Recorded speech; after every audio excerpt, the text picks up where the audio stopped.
како град профилиран за некое друго време и друг број на автомобили. Кубаново денеска има 30.000 регистрирани автомобили, 120.000 жители, така да на овој начин помагаме во и отпочнуваме со разрешување на сообраќајниот хаос.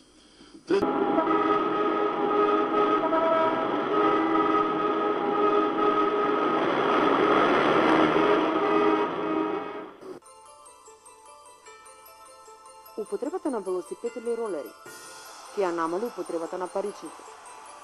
Наместо да потрошите пари за гориво или да потрошите пари за неправилно паркирање, вие ќе потрошите калории и ќе заштедите пари. Наместо да изгубите половина час во барање паркинг и наместо да се нервирате, да поведе во конфликт со другите во сообраќајот, со возење ролер и велосипед, ќе влијаете на своето здравје и на здравјето на средината во која живеете.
Но што ако нема место за здрав живот?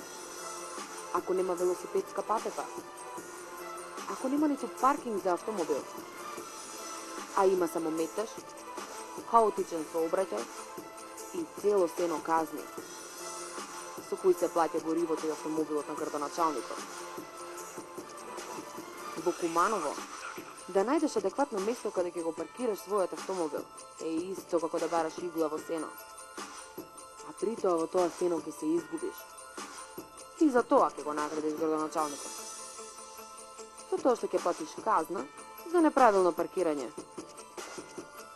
Политиката на локалната власт во Куманово апсолутно може да се спореди со автомобилот.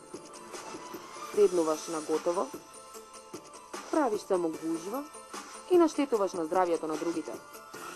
Ја загадуваш средината. Зошто да се мачат да возат велосипед или ролери? Зошто да внимаваат на здравјето на другите? Кога можат на готово да се седнат и на наша сметка да не извозат? Велосипедот за прв пат беше конструиран од страна на Микеланджело во 19 век. И сега се прашувам, дали ни е потребен денес, во 21 век, некој како Микеланджело, да дојде во Куманово, да ни конструира велосипедска патека. Останува на нас да се прашаме, дали ќе излеземе од подрумот, ќе се залагаме и бориме за здрав живот и здрава средина, или ќе оставиме градоначалникот да не вози